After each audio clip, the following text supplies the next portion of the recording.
যে ছেলেগুলো রাস্তায় নেমে আসছে, যারা মার খাইছে, এদেরকে আবার আজকে পুলিশ দেখলাম টেনে টেনে নিয়ে যাচ্ছে। যে মেয়রের নির্দেশনায় আজকে যদি এই রাস্তার এই ছেলে মেয়েরা রাস্তায় না নেমে আসতো, আজকে আপনি মেয়র হইতে পারতেন না। যদিও আপনি মেয়াদ উত্তীর্ণ অবৈধ মেয়র, আপনার হাসিনার সব নির্বাচনকে আপনি অবৈধ বলেন, কিন্তু আপনার নির্বাচনকে আবার আপনি বৈধ বলেন। মানে হাসিনার সবই খারাপ, শুধু আমার নির্বাচনটাই ভালো। এই ধরনের বিচারিতা করে এই যে মেয়াদ উত্তীর্ণ মেয়র, এই মেয়র শিক্ষার্থীদের পিছনে এই পুলিশদেরকে লেলিয়ে দিয়েছে। আর পুলিশ ভাইরা, আপনাদেরকে কি বলবো, প্রত্যেকটা দিন আমরা আমাদের জায়গা থেকে পুলিশের স্বাধীনতা এবং সুরক্ষা নিশ্চিত করতে চাই। আপনারা আল্লাহর ওয়াস্তে আপনার সন্তানদের দিকে তাকায়া, ভবিষ্যতের বাংলাদেশের দিকে তাকায়া কোন দলের লাঠিয়াল বাহিনী হইয়েন না। পুলিশ লীগের পরিণতি আপনারা দেখেছেন, দয়া করে পুলিশ দল হওয়া দরকার নাই। আপনারা লীগের পুলিশ হয়ে কি পরিণতি হয় সেটা আপনারা দেখেছেন। যদি আপনারা দলের পুলিশ হইতে যান, তাহলে পরিণতি কিন্তু খুব ভালো হবে না।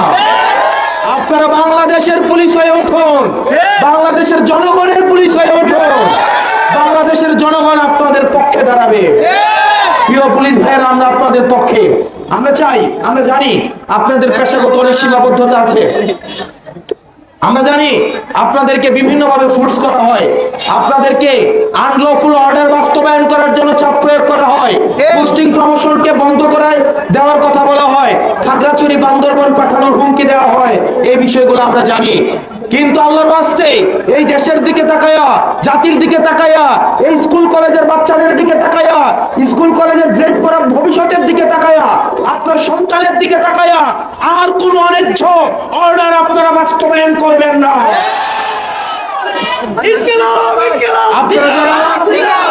আপনারা যারা বাংলাদেশের পুলিশের পোশাকটা গায়ে দেন, এটা আপনাদের অনেক বড় দায়িত্ব এবং সম্মানের। আপনাদের মেধা এবং যোগ্যতা দিয়ে আপনারা চাকরি পেয়েছেন। হারাম টাকা দিয়ে পরিবার আপনাদের চালানো লাগবে না, আল্লাহ রিজিকের কোন না কোন ফয়সালা অবশ্যই করবে।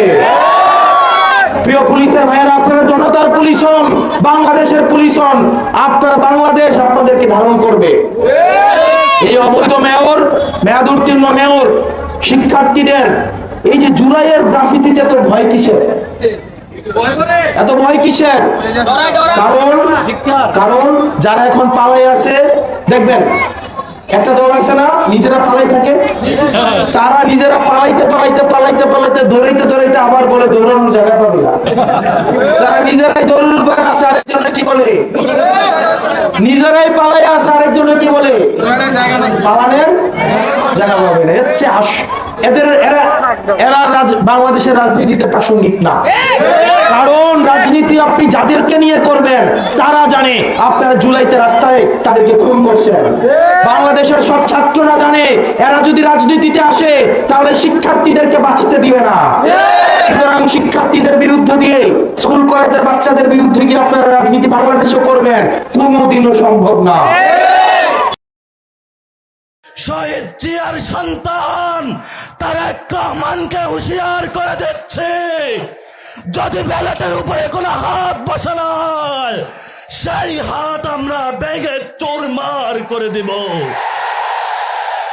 একটা ভণ্ড, প্রতারক, মুনাফিক মানুষের কাছে প্রতিশ্রুতি দিয়েছে সংস্কার বাস্তবায়ন করবে।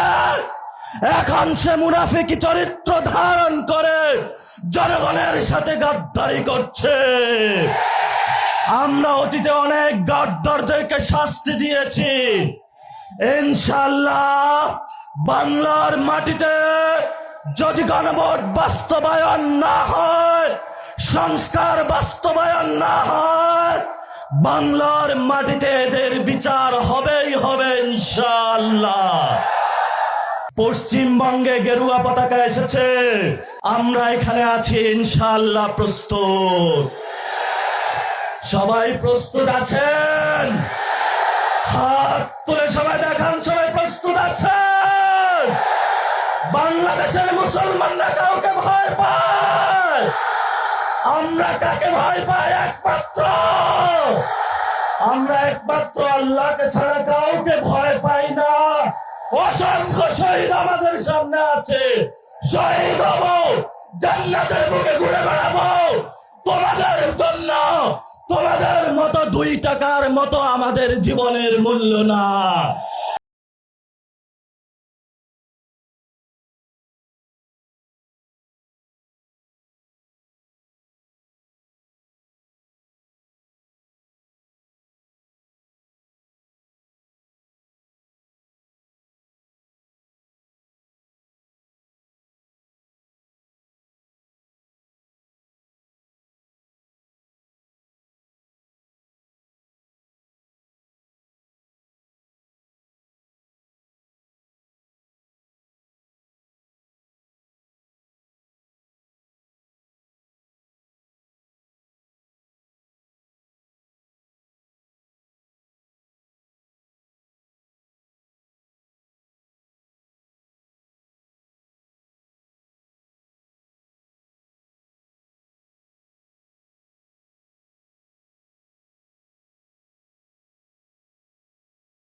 কিসের ভয়?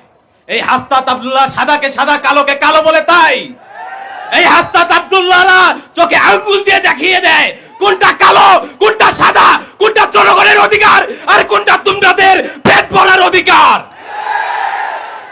এক হাসনাত আব্দুল্লাহর ভয়ে, এক হাসনাত আব্দুল্লাহকে শেষ করে দেওয়ার ভয় দেখাও।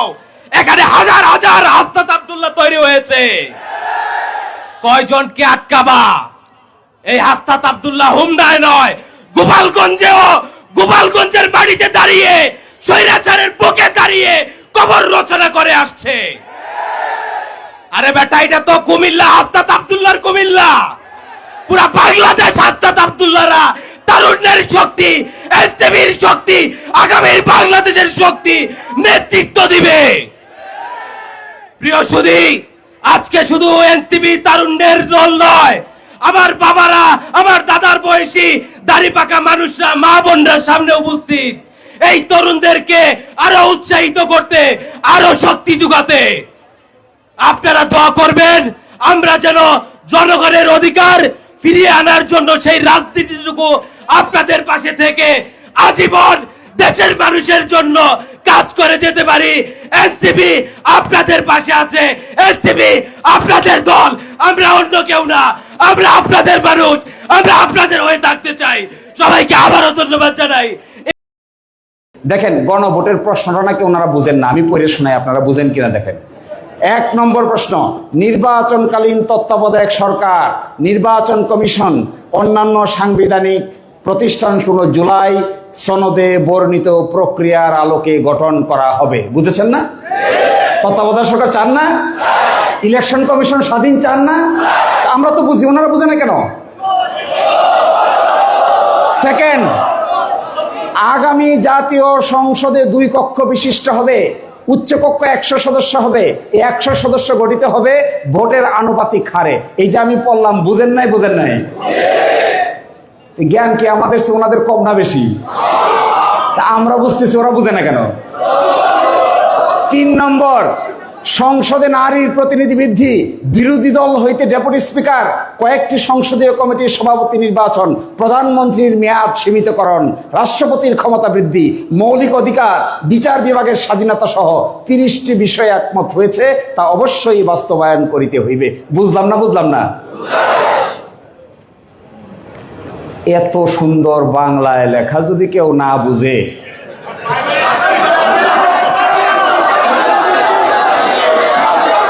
তাহলে তো বোঝা যাবে, বাংলা ভাষাভাষীর চাইতে ভিন্ন কোনো ভাষার প্রতি আগ্রহ বেশি।